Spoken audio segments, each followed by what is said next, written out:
Title research can become a steady source of income.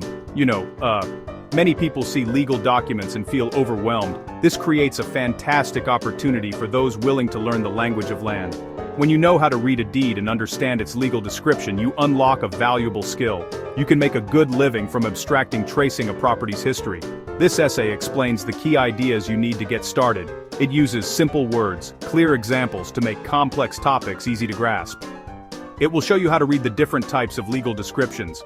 It also provides easy-to-follow steps to abstract a title history, turning dusty records into a reliable paycheck.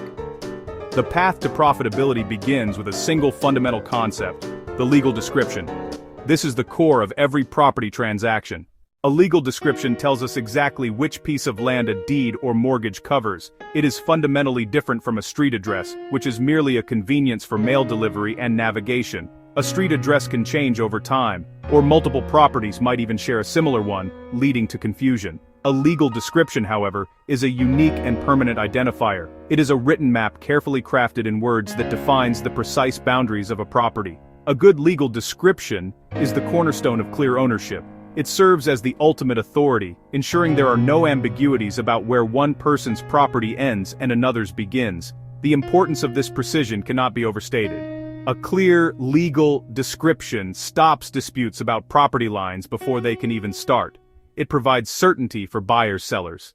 There are 3 common types of legal descriptions used in the United States to define property boundaries. Each one has a different structure and is typically used in different regions or for different types of properties. The oldest method is meets and bounds. The second, common in cities and suburbs, is the lot and block system. The third, a highly organized grid system, is the Public Land Survey System, the PLSS. Understanding the basics of all 3 is essential because a title abstractor will encounter each of them regularly.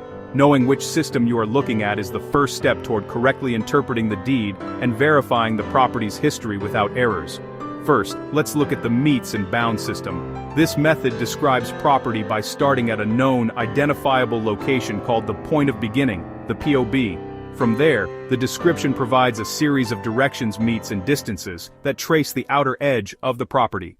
The meets and bounds system is like giving someone walking directions to trace the perimeter of a property, side by side, meets and bounds irregular parcel versus PLSS perfect square parcel. It all begins at the point of beginning, or POB, which must be a permanent and easily identifiable marker, such as a surveyor's monument, or the intersection of 2 roads. From this starting point, the description outlines each boundary line with a specific distance and direction.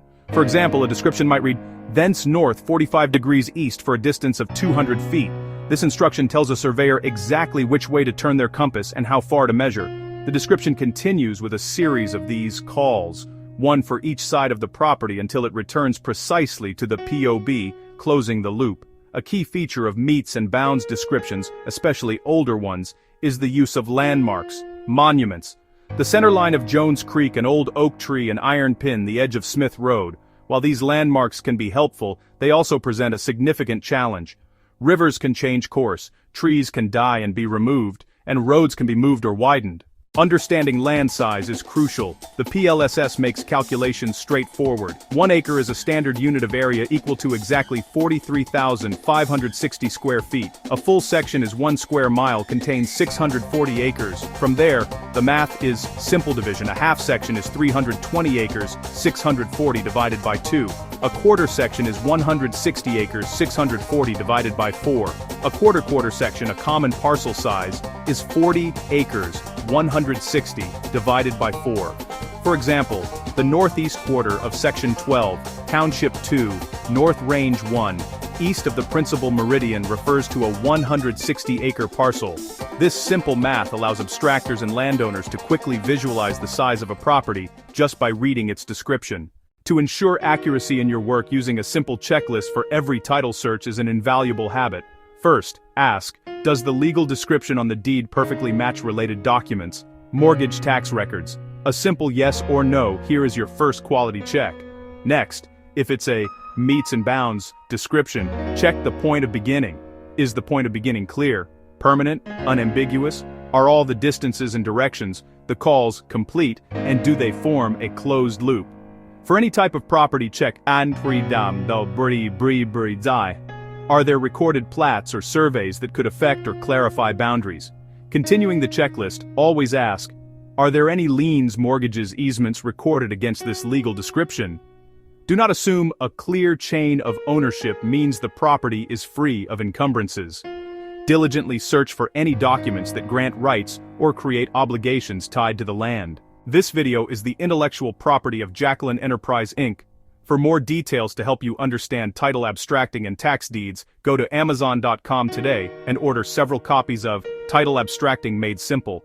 Click the link in the comments to register for the upcoming course.